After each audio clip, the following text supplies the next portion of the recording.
Wednesday morning, I got up at 1 o'clock, midnight here, and I got ready, went to the airport in Knoxville. And as I clicked my lock button on my pickup, I looked at it and I thought, I'll just blink my eyes. I'll be walking back up to my pickup, clicking the other button to open it and get in. It goes so fast, doesn't it? So quickly. Yesterday, someone asked me, why do I do what I do? My brother retired from Vanderbilt a couple months ago in March. He'd been looking for it for a long time. And actually, he was a couple years behind his initial goal, but they built a new home. He had to address that. And when he retired, Mary Lou asked me, she said, so what's your plans? When are you going to retire? I said, first, I don't see it in the Bible. Second,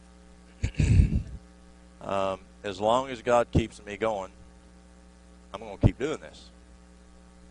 Why do I do it? What are some reasons that we have the health message? And we've talked about some of them already. What's some reasons? To teach others, to entering wedge, by which to melt that and develop that relationship that we can then show the power of God doing the healing. Why else?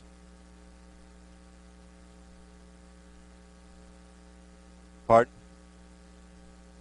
For our own good, so we can be healthy. And spiritually, so that we can have better discernment, so we can hear God's voice. And also, we learned yesterday that the health message was given to us to perfect us, to have more of a Christ-like character. Why else?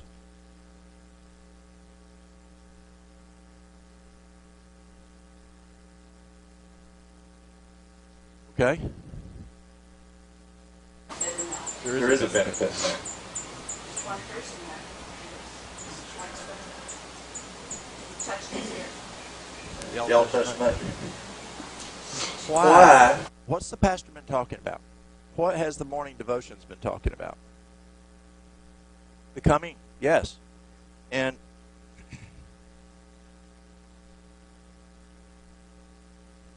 there's no children here, is there?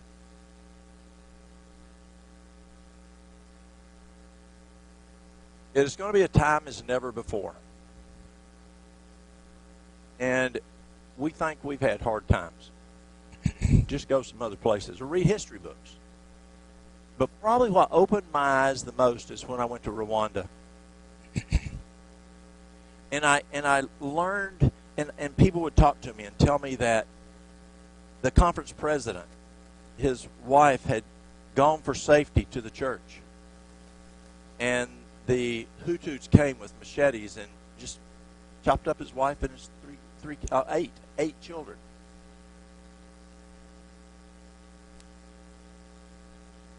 There's people I've met there who have no living relative because they're all chopped up by machete. They told me that when the Tutsis said on the radio, it is time to kill the cockroaches, that was the key to kill the Hutus. They would go to a family, capture, a bunch of men would go and capture a family, and they would take the children in front of the mother and the father, and they would slam them again. That's why I asked if there's any children here. They would slam them against concrete buildings until the children died. And then the Hutus, Hutus would take the Tutsis, and they would take the wife with the machete and sexually mutilate her. The husband had to stand there and watch this. And then they would take clubs and beat the men's legs and beats their arms and beat their trunks, still alive.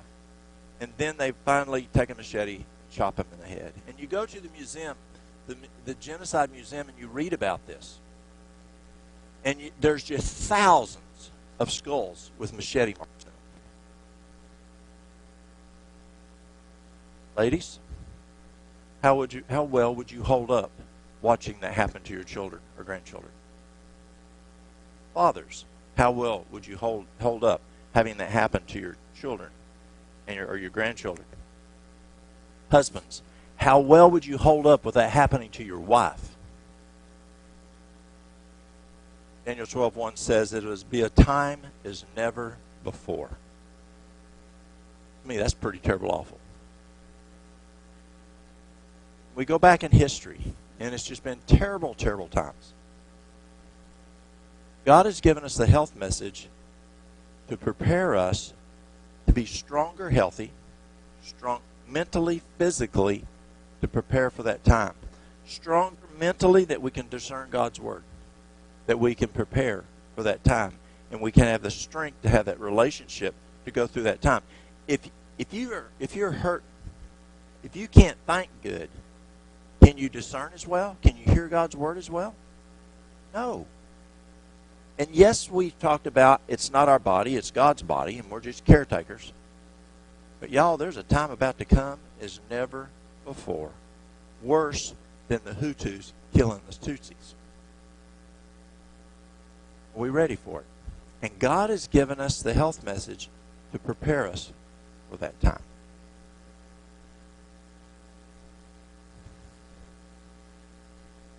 And as we said, there's many other reasons He's given it to us.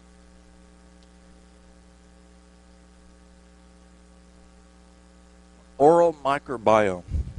I was listening to a dentist not long ago talking about oral microbiome, and I knew that oral microbiome was important. I had another dentist a number of years ago tell me that they've taken the plaque which caused an occlusion, which caused a myocardial infarction, which caused death, and they checked the DNA on that plaque, and it was from the oral. It was from oral problems, from not cleaning our teeth, of poor microbiome. So I knew there was a correlation, but when I listened to this dentist, that's been the last month, I thought, I've got to study this. I've got to take a look at this. And it's amazing. We learned Friday the effects of the gut microbiome. But what goes on in the mouth is even before that. Let's take a look. We're going to look at common contributing root causes, the potential effects on the body, lifestyle changes, and botanical and nutritional support. This is the way, in your mindset, you want to look at a systematic way to address health issues. You know, what's the root cause? What's the sandpaper? What's the effect on the body? What are some lifestyle changes that cause this and can improve it? And is there anything that I can do from nutrition, supplementation, that can help me? The oral microbiome is the diverse community of more than 700 species of bacteria. Did you know that? There's more than 700 types of bacteria in your mouth. Be careful who you kiss. Fungi, viruses, I have a hard time with that word, archaea, and other microorganisms that normally inhabit the mouth. Where they support healthy teeth, gums, immune regulation, digestion, whole body physiology. Where does digestion begin?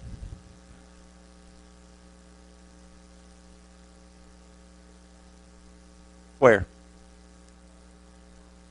When you smell it, when you see it. If it looks like hog slop, is it going to kick on good digestion? No. Make it pretty. Make it smell good. Yes. Exactly. And as your brain starts taking in that information from the eyes, as it starts taking in the information from the nose, it starts digestion, actually. You're right. But then the mouth is where things really get going. The oral microbiome functions as a living ecosystem in which beneficial microorganisms, saliva, and the immune system and oral tissues continually interact to maintain health. while disruption of this balance promotes biofilm formation, chronic inflammation, periodontal disease, and systemic illness. Systemic illness is throughout the whole body.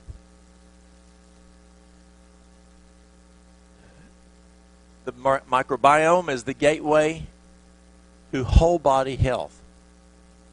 The mouth serves as the entrance to both the digestive and respiratory systems, allowing the oral microbiome to influence the immune, cardiovascular, neurological, endocrine, and gastrointestinal systems throughout the body. 1 Corinthians 10:31. Whatever you do, do all to the glory of God. But it doesn't say that. It says whether therefore you eat or drink, or whatever you do all to the glory of God. Does eating and drinking start in the mouth? It does. Every day we swallow approximately 1 to 1.5 liters of saliva. Isn't that amazing? That's a mess of spit. When I talk to the kids in the school system, we talk about spit. They understand spit. Carrying hundreds of millions to billions of microorganisms into the gastrointestinal tract. Let's read that again. Carrying hundreds of millions to billions of microorganisms into the gastrointestinal tract, making oral health an important contributor to gut health and whole body physiology. Biofilms are highly organized communities of microorganisms that attach to surfaces and surround themselves with a protective matrix, allowing them to cooperate, communicate. Isn't that amazing? They can communicate between each other. That's pretty cool. And become more resistant to the body's natural defenses.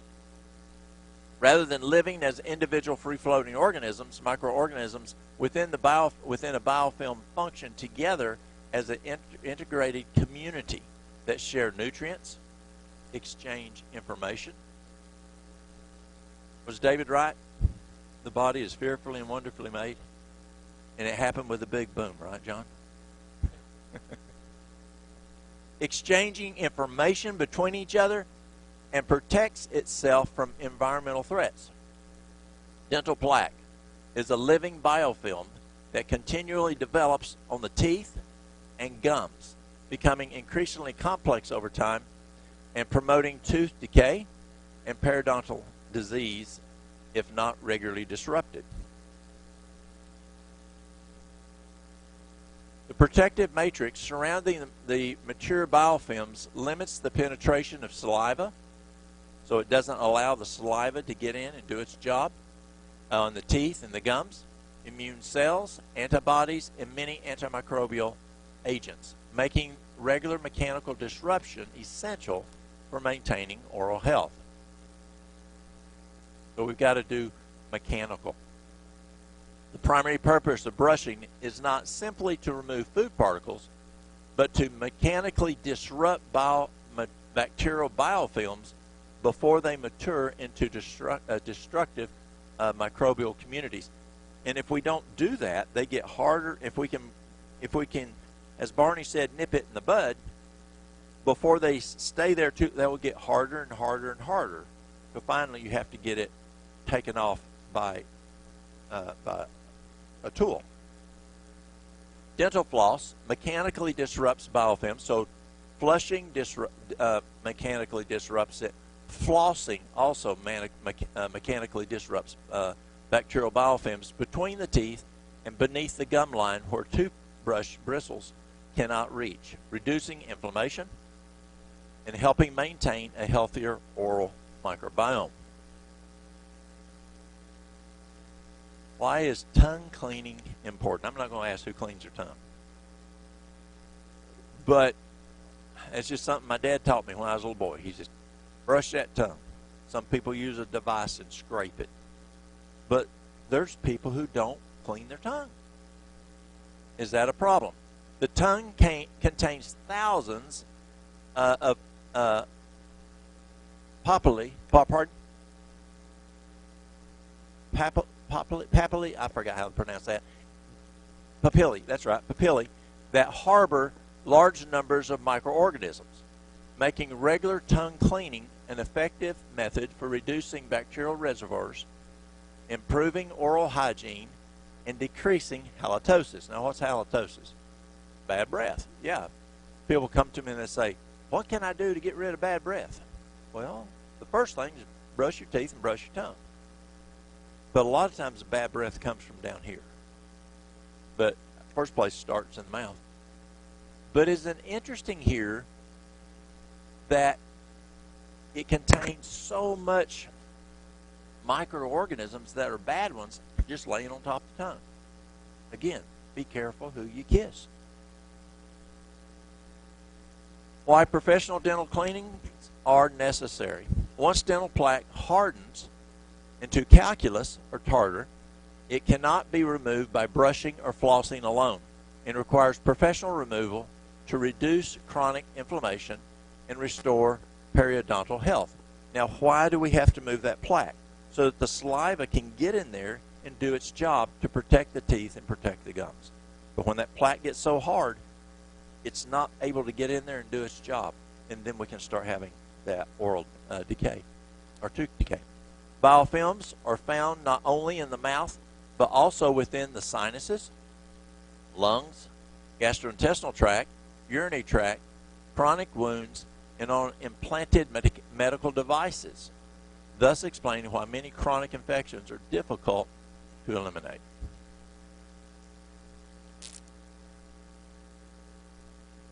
Goal is not to eliminate all microorganisms, just like in the gut. We don't want to get rid of them, all of them, but to maintain a healthy microbial balance in which beneficial organisms are flourish, while the harmful microorganisms remain under normal physiological control.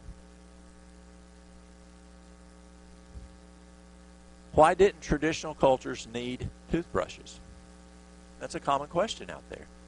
How did they have good hard teeth and they didn't have toothbrushes, they didn't have dental floss, and they didn't have dental hygienists?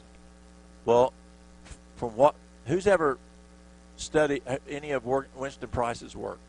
You read Winston Price? Excellent information. If you read his work, you'll no longer ever want to do a dental implant. How many of y'all know Dr. Chester Clark at Ouachita Hills? Very good guy. And Clark is the one that turned me on to Price. And Price is who educated Clark on the fact that implants are not something we should ever do.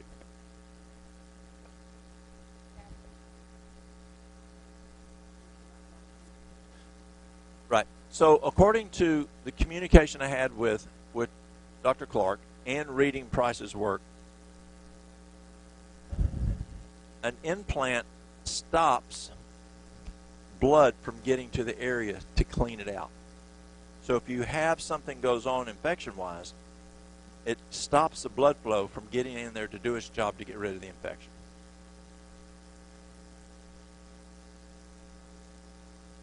No, a crown is different than an implant. A crown's okay from my understanding. Traditional populations consumed whole, unprocessed foods, experienced remarkably low rates of tooth decay and periodontal disease because their diets naturally supported healthier oral microbiomes and reduced the formation of diseases causing biofilms. So what we eat has a huge effect on our teeth. And if we'll go back to that whole food, plant-based diet, cutting out those processed foods, those, being careful on those oils, and some people say getting rid of the oils, but what we eat has a huge impact on what's going to happen to our teeth. Frequent consumption of refined sugars, ultra-processed foods, sugar-sweetened beverages creates an oral environment that favors harmful microorganisms, promote acid production, and accelerate dental disease. That's the change we see. The oral microbiome is continually influenced by lifestyle, nutrition, hygiene, systemic health, and environmental exposures that either promote microbiome microbial balance or contribute to oral dysbiosis. Restoration begins by removing the sandpaper. Remember the sandpaper? You got to identify the sandpaper, and you got to stop using the sandpaper. The greatest opportunity to restore the oral microbiome begins by identifying and removing the lifestyle habits that continually damage the oral environment before adding supportive therapies. Common root causes. Number one is poor oral hygiene. Now, wait a minute. I thought it was the foods. Problem is, we're eating the foods. So we're going to have to go to the oral now, to the hygiene, because very few people are eating the foods that they were eating back then that they didn't have to worry about the oral hygiene. So first is we got to take a look at oral hygiene. Now we're going to take a look at that diet. Diet high in sugar and refined carbohydrates, unprocessed foods. Ultra-processed foods, just processed foods. Tobacco use. Is tobacco use still an issue in this area? A lot of chew, yeah, or we'd say chow, yeah. Do women still dip snuff? We don't see the snuff like we used to at home. Snuff was terrible. I mean, just running down their cheek. They hide it. Okay. Yeah. They've died. I think a lot of the people that I grew up seeing those ladies have died. Yes, they've gone to vaping. Yes, I don't see the oral as much as I used to. I still see a lot of cans of Skull. I don't see the bags of tobacco like I used to, but I don't see the oral tobacco like I used to.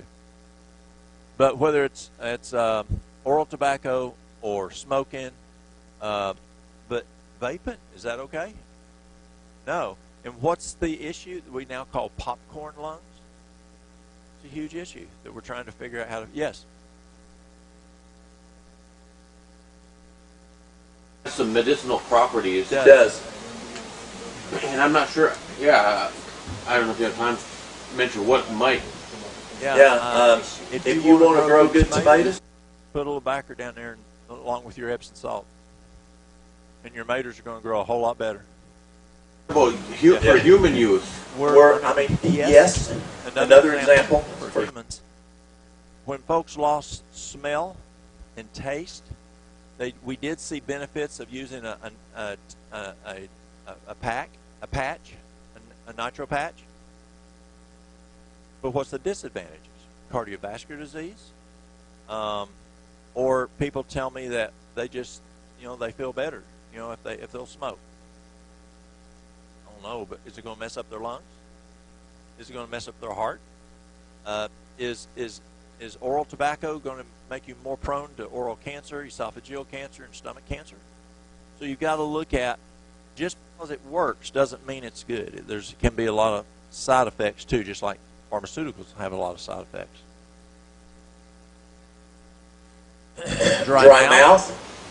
And what's the major cause of dry mouth? Dehydration. They're not drinking enough. Alcohol consumption. Mouth breathing. Mouth breathing is not good.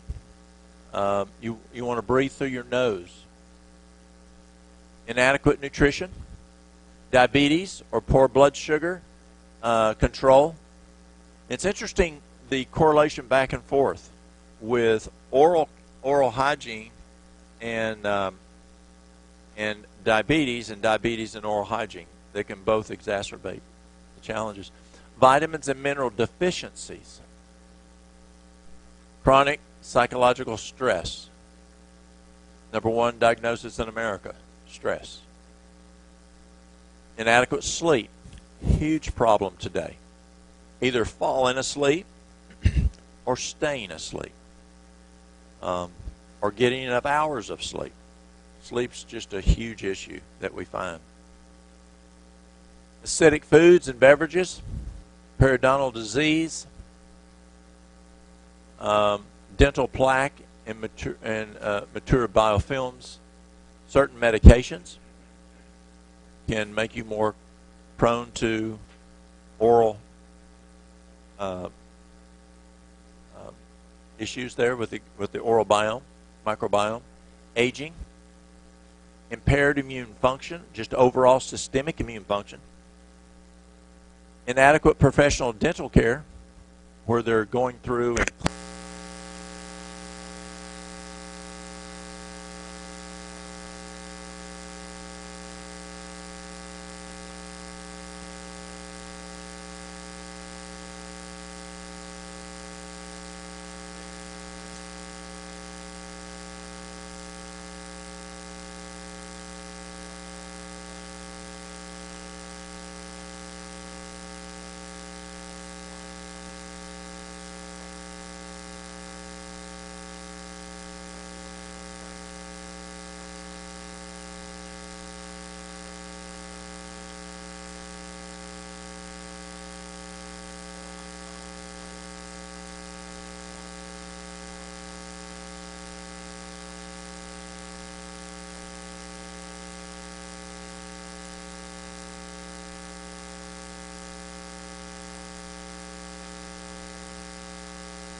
over in a minute.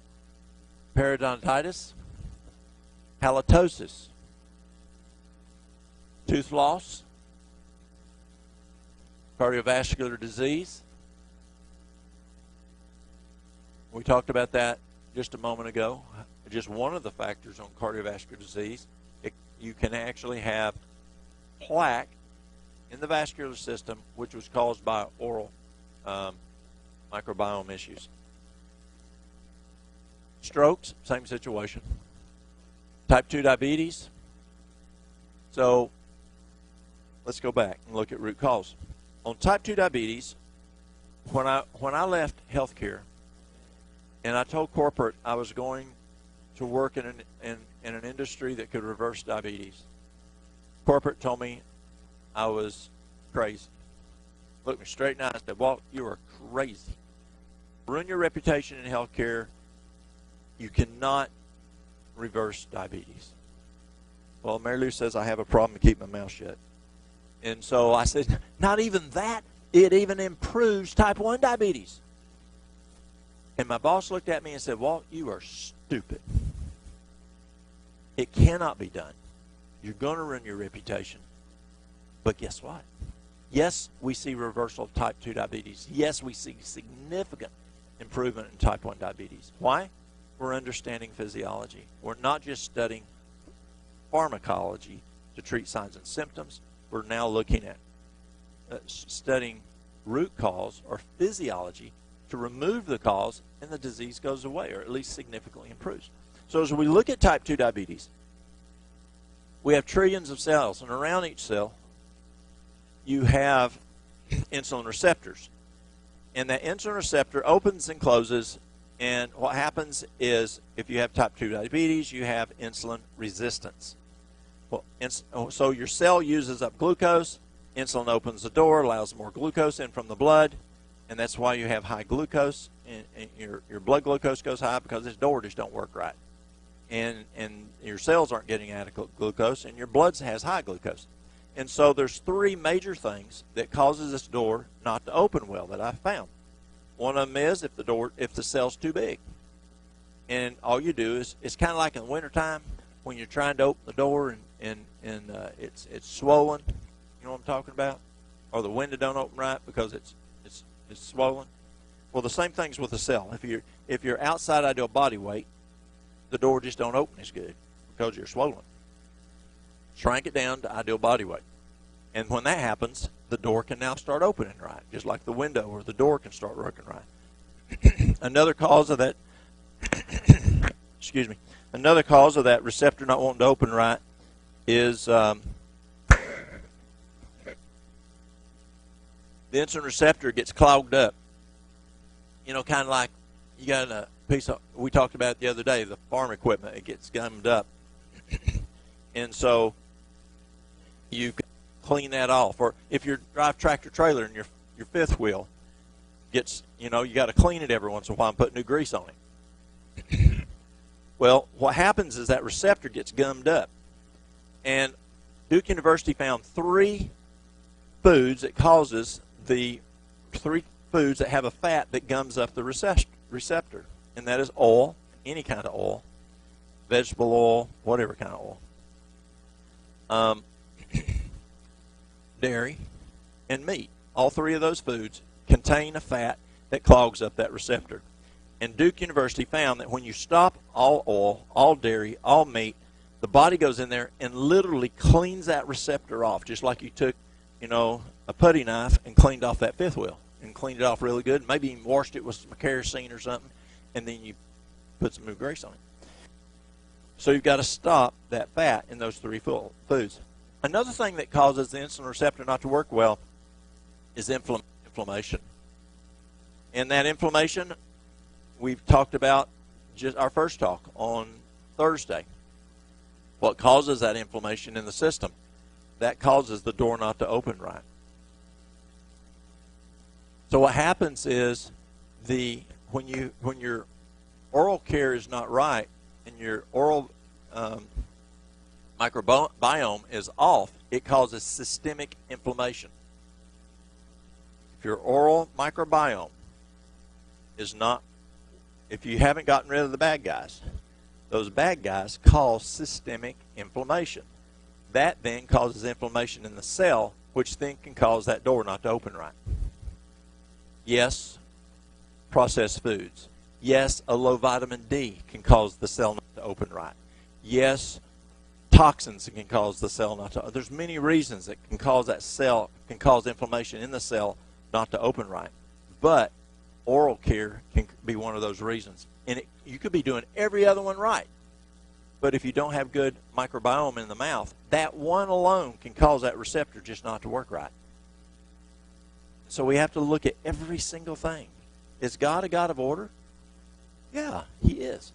So that is how it affects type 2 diabetes, is it causes the receptor not to open. Another thing you can look at on vitamin D, I've learned, I think since I was here last, is the vitamin D can affect the pancreas, the islet cells, not to produce insulin effectively. So a low vitamin D can cause inflammation in the cell, causing the insulin receptor not to open. It can also cause you not to produce as much insulin. Respiratory infections, adverse pregnancy outcomes, rheumatoid arthritis. Do we think of why a person has rheumatoid arthritis? Could be just because it's not working right in the mouth. Alzheimer's disease and cognitive decline. Do we want cognitive decline? Do we want Alzheimer's? It could be we just need to take care of our mouth. Parkinson's, chronic kidney disease. Also, it can cause problems with gut biome dysbiosis. Dysbiosis just means it ain't working right. And so if oral microbiome is not working, then it can cause the gut microbiome not to work right. Why? We're swallowing how much? At least 1.5 liters of saliva that's carrying it from here down to here. And that can affect here. Adverse pregnancy outcomes. impaired immune function, reduce nutritional status, reduce quality of life, increase chronic systemic inflammation. Let me jump back, if I can. The power of microbiome. This morning we're talking about microbiome in the mouth. Friday we talked about microbiome in the gut. Maybe this is what you were trying to do the other day. Have you ever heard of people taking poop pills? Right, fecal transplants. So, this is really weird, y'all. Listen to this. So, there's a brother, sister. Sister's having issues that, I forgot what her issues were. Brother does not have those issues. So they thought, maybe it's because her gut microbiome is off. So they take brother's poop and they fill capsules with his poop. And she swallows the capsules and they go into her colon. Her health problem corrected because she was getting her brother's microbiome. But can be a bad word. Brother has depression. And his microbiome that he gave her now gave her depression. Amazing, isn't it? Isn't that crazy? So be careful what poop you put in your mouth. That dog may have had depression. Newborn babies? Oh, okay. I'd just rather do this stuff. I don't want no poop.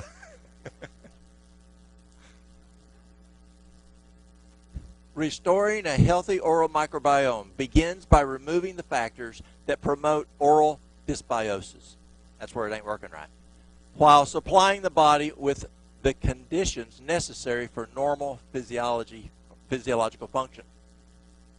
Lifestyle strategies. Adopt a whole food, plant-based diet with variety. And go as far back as you can to what those people years ago. Unprocessed. The more raw we eat, I'm finding the better I feel.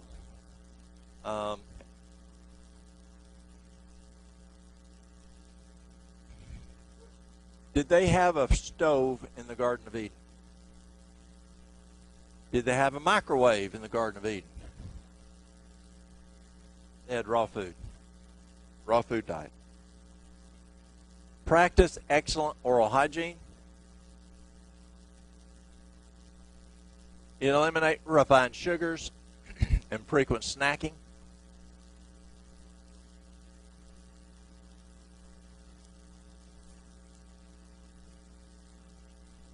I have time to tell you. I've shared this with y'all before, but some of y'all are new. Some people think I'm messed up because I'll say breakfast, dinner, and supper. And you say, do you say Christmas lunch? Do you say Thanksgiving lunch? What do you say? What does dinner mean? Big meal. Big meal. So what happened was, what about supper? So prior to the American Industrial Revolution, well, even in the 1800s, you read a person called Ellen G. White. You read a person, John Harvey Kellogg. You read other medical doctors in the 1800s. They said it was unhealthy to eat lunch. What does that mean? Just lunch. Well, that's what we're going to talk about. We're going to find out.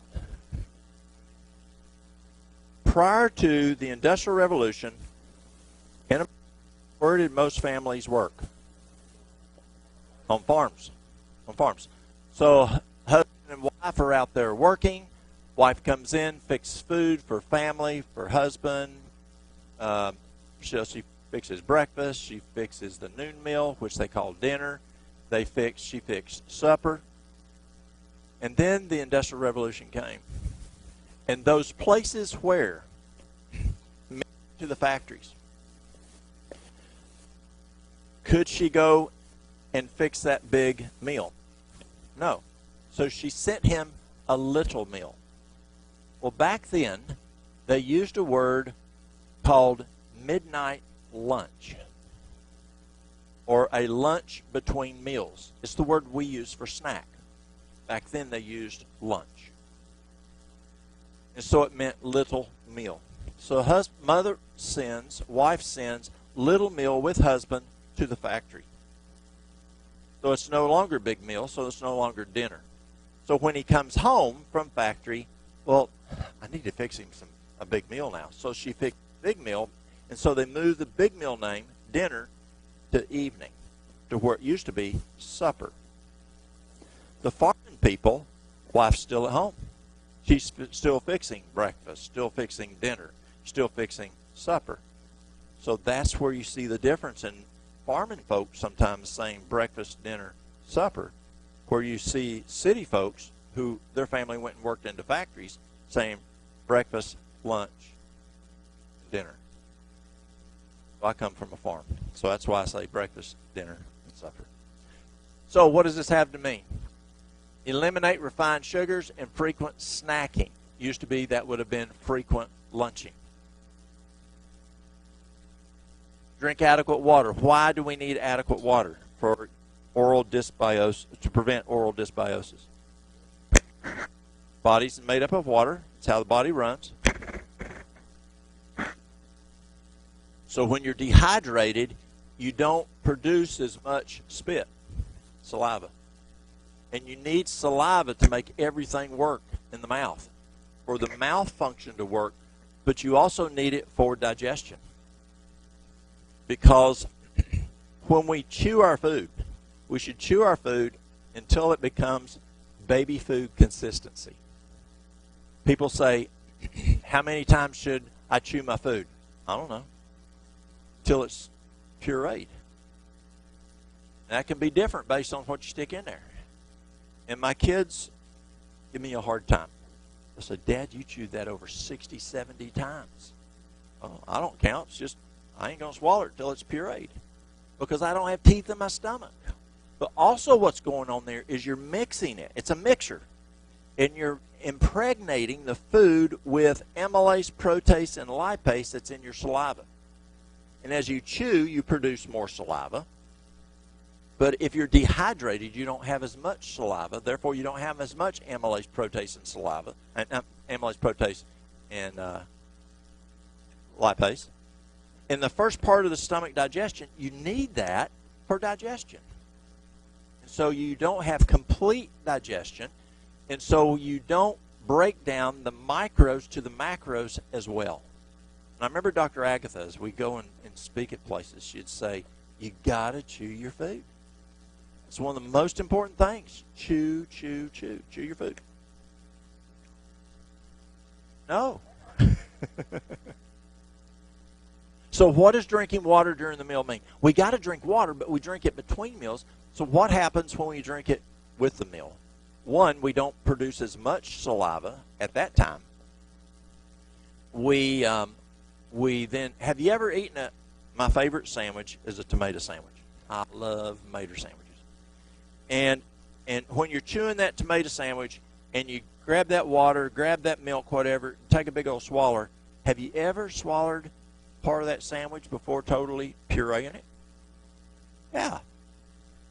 Then what happens is when that goes into the stomach, when you put liquid into the stomach stops digestion to get rid of the liquid. So now you prolong digestion. That means those little guys down there got to work longer. Also, if it's cold liquid, your stomach has to warm it up to body temperature for digestion to take place. If you drink too much liquid, like I used to do when I love Mexican food. Love Mexican food. And I usually drink 2 pitchers of water, Mexican, when I'd eat Mexican food.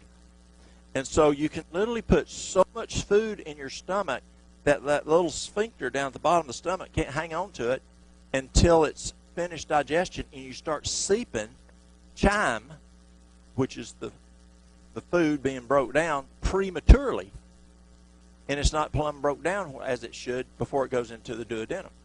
So there's many reasons that we don't want to drink with meals. And how long do meals last? I mean, how long do we digest food? 2.5 to 5 hours. So when they say hold on an hour, Dr. Collins said better yet 2 hours. But no, you can't wait till the next meal. 5 hours, about time to go eat another meal. So, but definitely an hour is what we're told. 15 minutes before, liquids. Yes, ma'am. Yes, ma'am. Breathe through your nose. Why do we need to breathe through our nose? Warms it up. It filters it. You don't have filters in your mouth, but you got a lot of filters in your nose. I've got a friend who has a condition, and maybe someone can remember the diagnosis, what it's called. Everything is swapped in his body. His heart is over here. His appendix is over here. Everything's just plumb different. And he has no nose hair. So he's not getting filtering. Do you think he gets sick? It affects him. He gets sick a lot. We need to breathe through our nose. It's going to warm it up. It's going to filter it. And you don't smell through here. And so, and plus it affects oral care when we're breathing through the mouth. Schedule regular professional dental care. Eliminate tobacco and nicotine. Avoid alcohol or eliminate it. Don't use any alcohol. Masticate, chew your food thoroughly till it's baby food consistency. Supply healthy saliva production. Support healthy saliva production. So how can we support healthy saliva production? Chew, chew, chew, chew. How else can we do it? Not be dehydrated. Yes. Optimize vitamin and mineral status. Manage stress. Trust in God. Huge. Do you trust God about your health?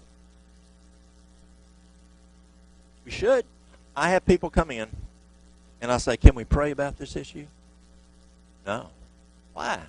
God's too busy for my problems. He's got a lot to do. You've got stage 4 cancer. Can we pray about, God, give me good oral hygiene? We can ask God all kinds of stuff. I talk to him all day long. Do you have to get on your knees? Pastor, you got to get on your knees, talk to God? I mean, pray without ceasing. I'm talking to him all. It's amazing. I can be working with somebody, and, I'll pray with them, but I'm still praying. If something comes up, okay, God, what do I need to do here? And I used to argue with him. Well, I sometimes still do. And so I get this, you ought to use this to use. And I go, oh, no, that doesn't work for that. I'm telling God that doesn't work for that. Okay, I'll use it, but that ain't going to work. Boom, it works. Can we have challenges? What do I need to say? How do I need to react? There's so many questions we have, and if we will ask God what we should do, and we can just talk to him all day long. It's not just when we get up in the morning. It's not when we go to bed at night. It's not when we eat. It's not just our devotions. It is all day long. We can talk to him and ask him what to do. You ever get tempted? Anybody ever pull in front of you? Anybody ever say something mean? Did you know there's people that really enjoy trying to make you mad? They just want to get your goat. And pray and ask that God will stop you and give you, just stop. Take a breath. Lord, help me out here a moment.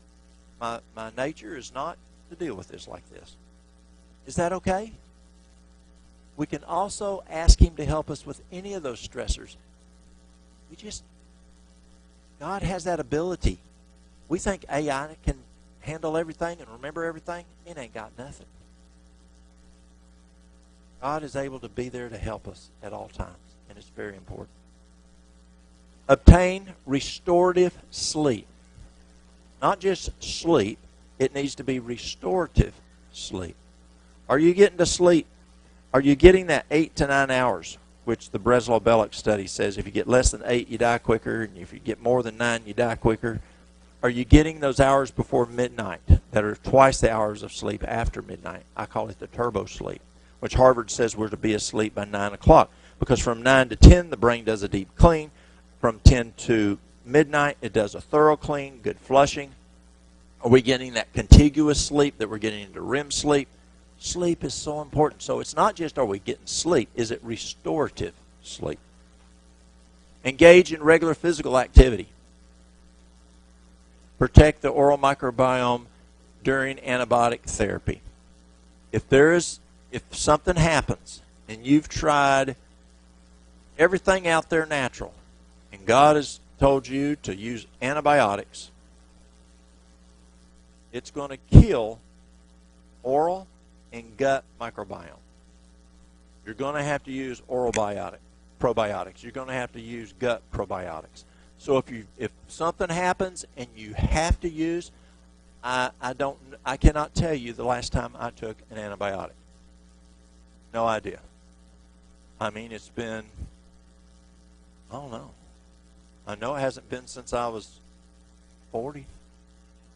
And who knows, back before that, I have no idea. Somewhere maybe my 30s or 20s, I don't know.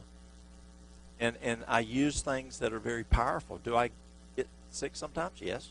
But I found that the oil of oregano, the golden seal, the echinacea, the Alimed is a bomb. Colloidal silver. God has given us so many natural antibiotics that I haven't had to use one. And hang on to that stuff. Alimed, oil of oregano, golden seal, echinacea, ALLIMED. It takes 24 cloves of garlic to make one drop of Alimed. 24 cloves of garlic to make one drop. Garlic is an excellent antibiotic. You cook with it.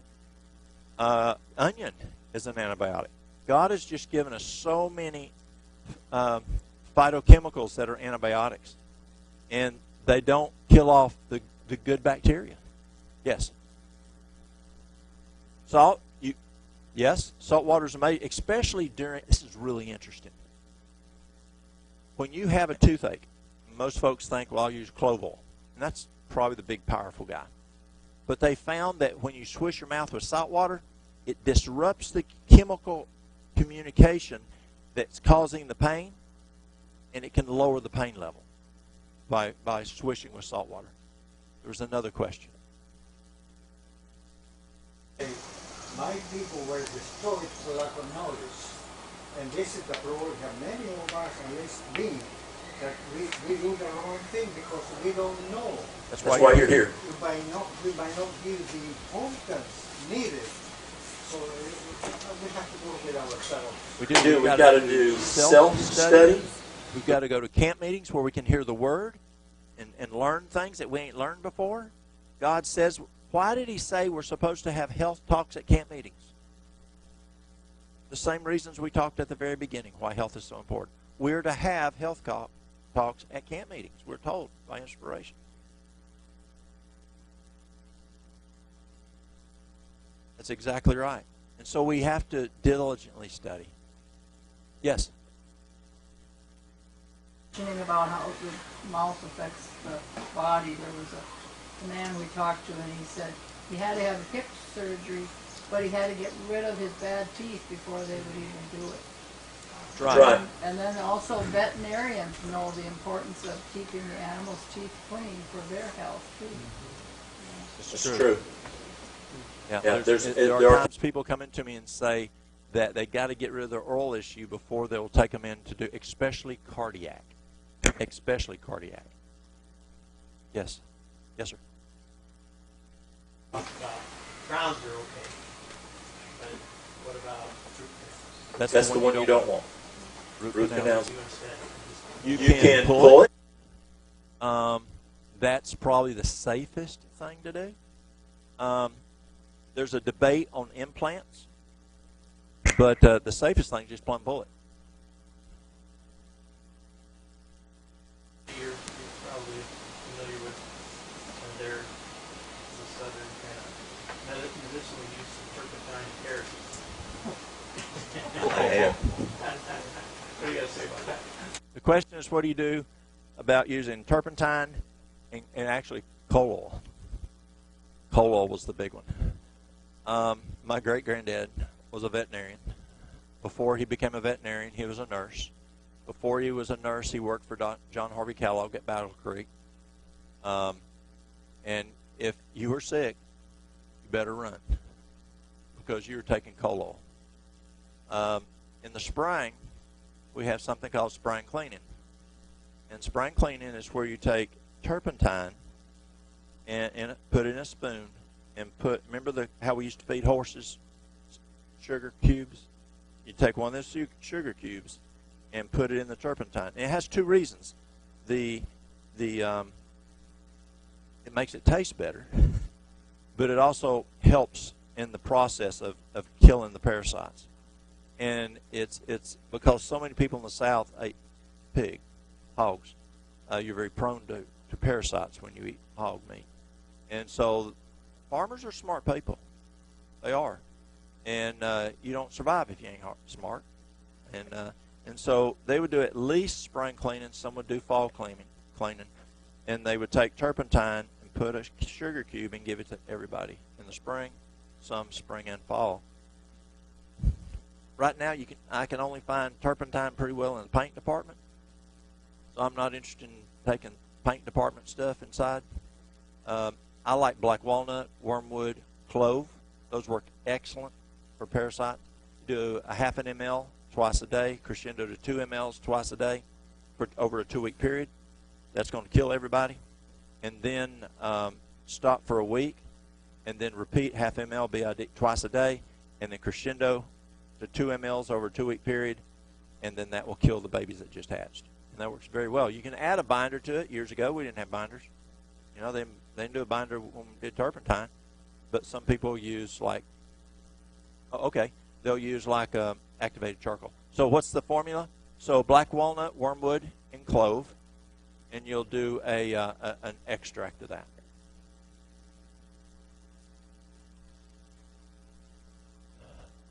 Protect the oral microbiome during antibiotic therapy, and how do we say you can do that?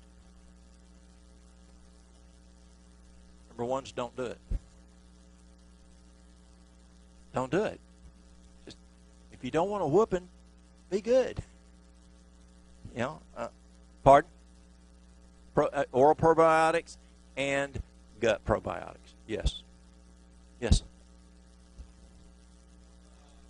People say that when you take an oral probiotic, that it's all being destroyed or by the stomach acid. It's not making it to the gut. Would you speak to that?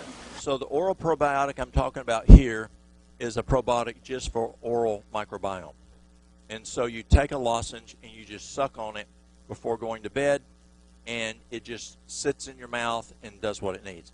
You're talking about gut probiotics that are going to get destroyed because, yes, you're going to get some benefit in the duodenum, but mostly you're looking for that benefit of the probiotics in the colon. And so if you take it, if it's not enteric coated, it's going to get wiped out pretty big by the stomach. The best thing to do is what Kellogg did. What did Kellogg do? Because Kellogg knew that Kellogg was good on colon work. And he knew that the stomach destroys a lot. So he was big into enemas. We don't see enemas used today like we used to. It's a messy thing. People don't want to get their hands dirty. And so we don't see enemas like you did back when you started. You probably saw a lot of enemas back in the day. Yes. Yes. It is true. Colonics are a great tool to clean things out. Yes. And I'm like, what? Yes. They do. I don't know about the coffee ground, but they'll do coffee, just plum coffee. And coffee enemas, and it can't be decaffeinated coffee either. It won't work. They'll use coffee. Gershon. Who's heard of the Gershon program? Gershon. I met Charlotte.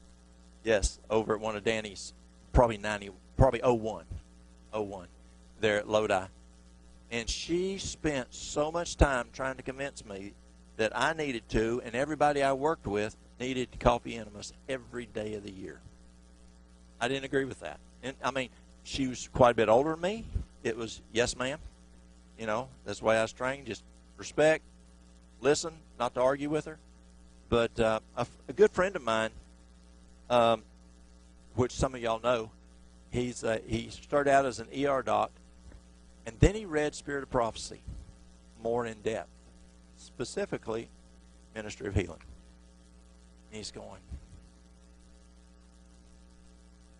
I think I just made a mistake. But I got Loma Linda to pay off. What do I do? He went back to school and took anesthesia.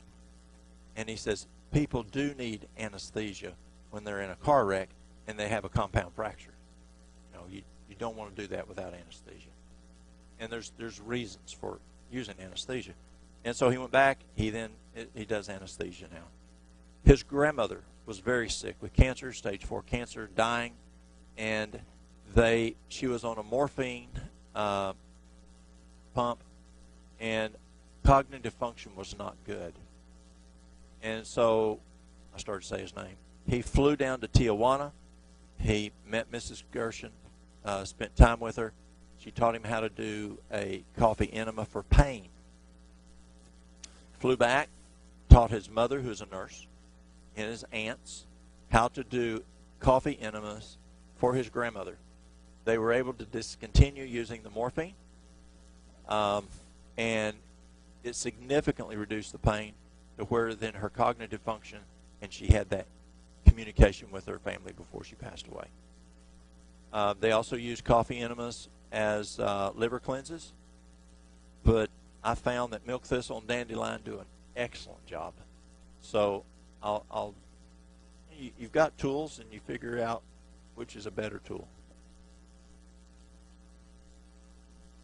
I do an extract because it's systemically, it's going to get in the blood and cause it to happen.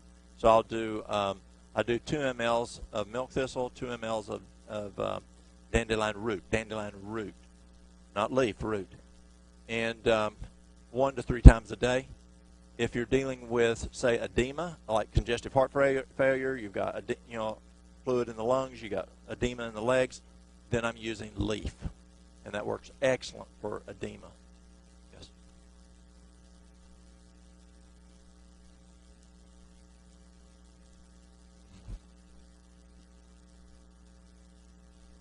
Yeah.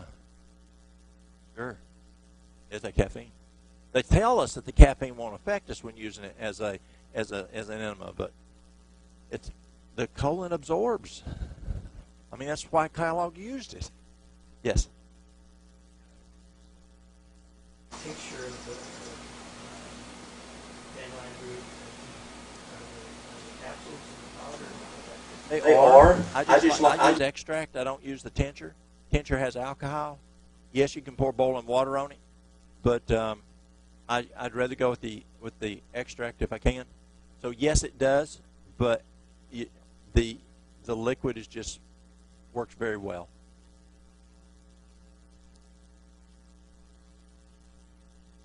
Same dosing. It just has alcohol versus No, it's got vegetable glycerin and distilled water.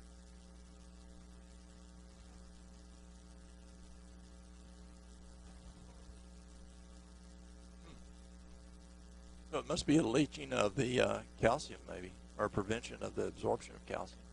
Yeah. Okay. 10 minutes. Okay, you got to get going. I don't want to steal his time. Obtain appropriate sunshine.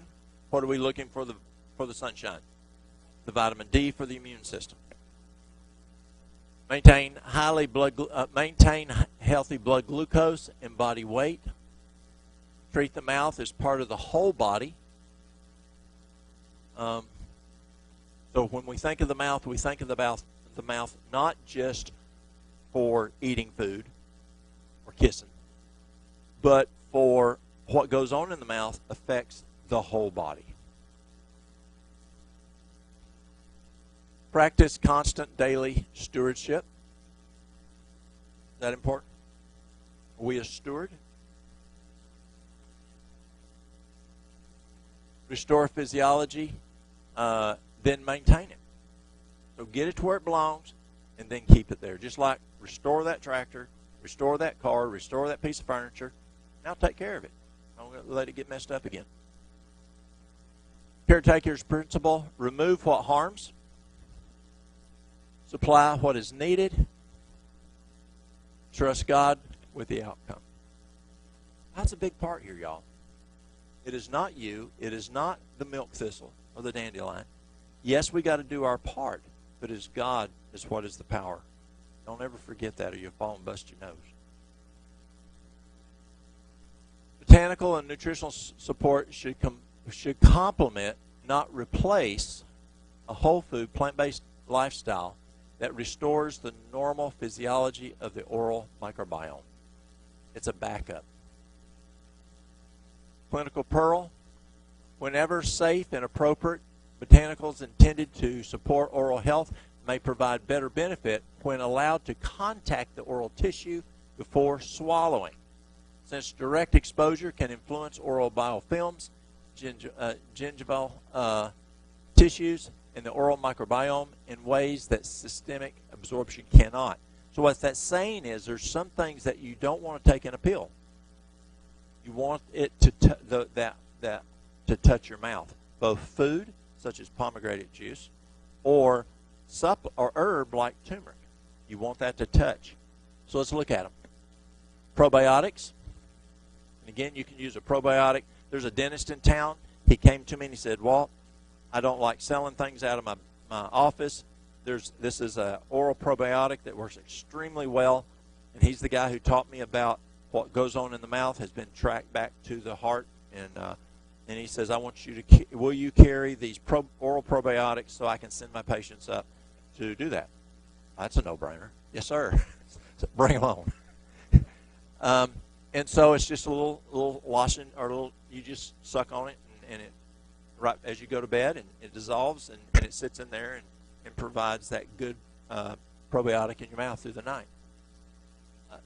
Dietary fiber, vitamin C. Now, vitamin C, what is the half-life on typical vitamin C? 30 minutes. Your liposomal is about 5.5 hours. But remember, if you're really terrible, awful sick, you want to take that vitamin C multiple times a day. If you're fighting that cancer, you want not IV, but oral. You want to take it at least 6 times a day. Vitamin D. Magnesium. Magnesium is just amazing.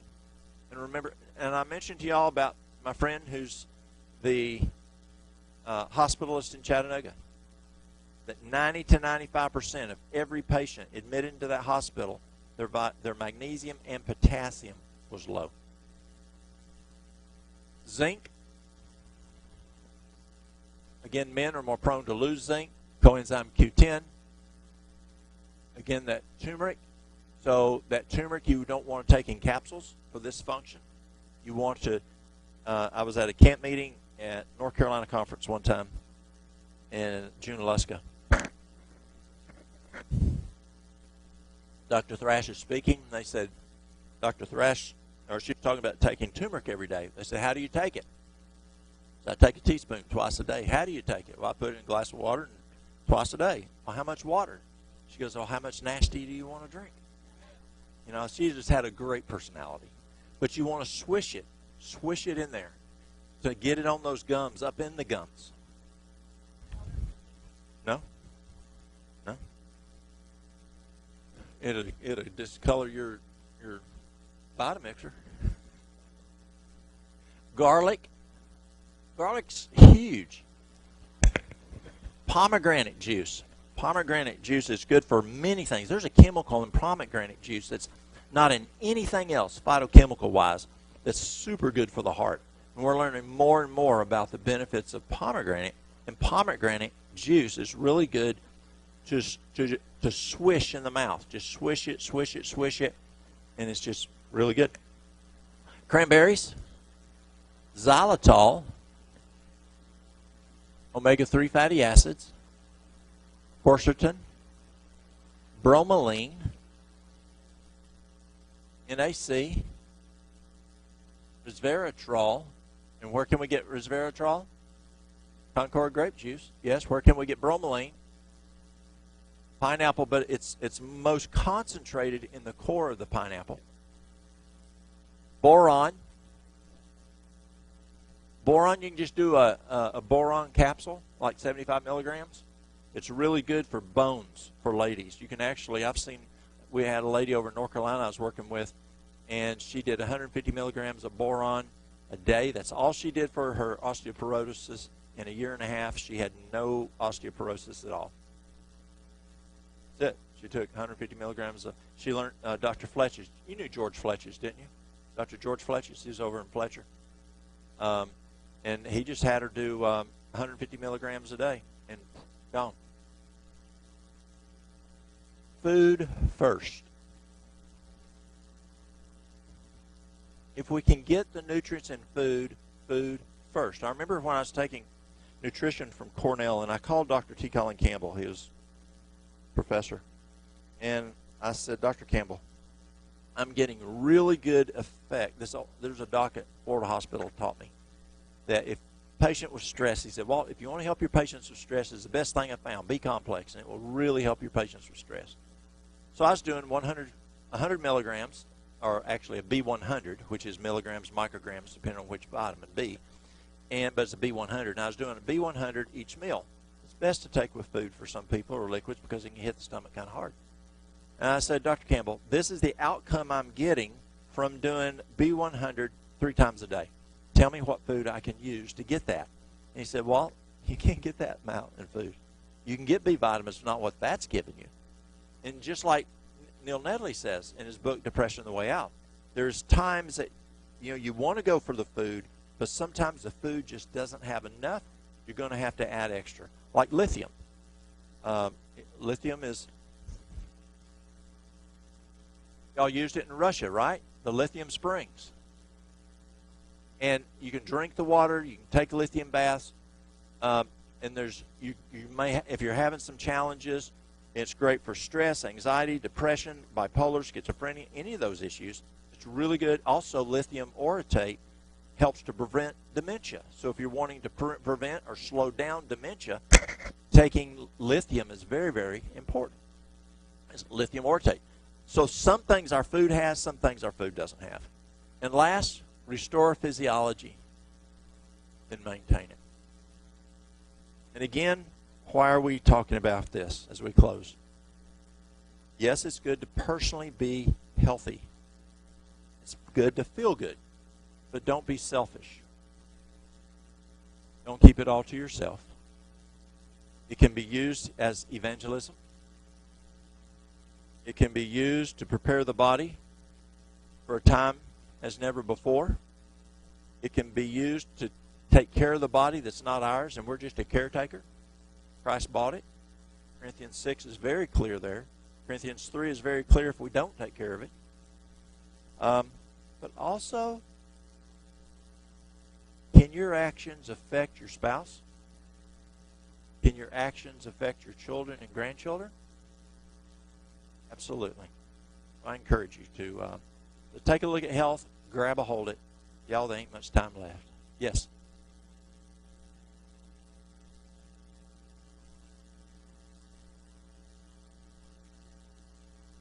Yes, Adam and Eve sinned. We're still paying the consequence. It is true. What do you think of chlorella and spirulina? Chlorella and spirulina are excellent. Shall we close the prayer? Let's close. Our Our dear Heavenly Father, again we thank you for your love, your care, your patience with us. Sometimes we can be stubborn as mute. Give us that desire to make a difference. As we go home, just as John was saying, what are we going to do different? How are we going to take this information that we've learned spiritually, health-wise, what are we going to do when we get home? Are we just going to go and say, that's good things? Or are we going to apply it? Lord, give us that desire, that hankering to apply these issues to our own personal lives and then to maintain. Lord, we thank you for providing that miracle of health. We ask this in Jesus' name.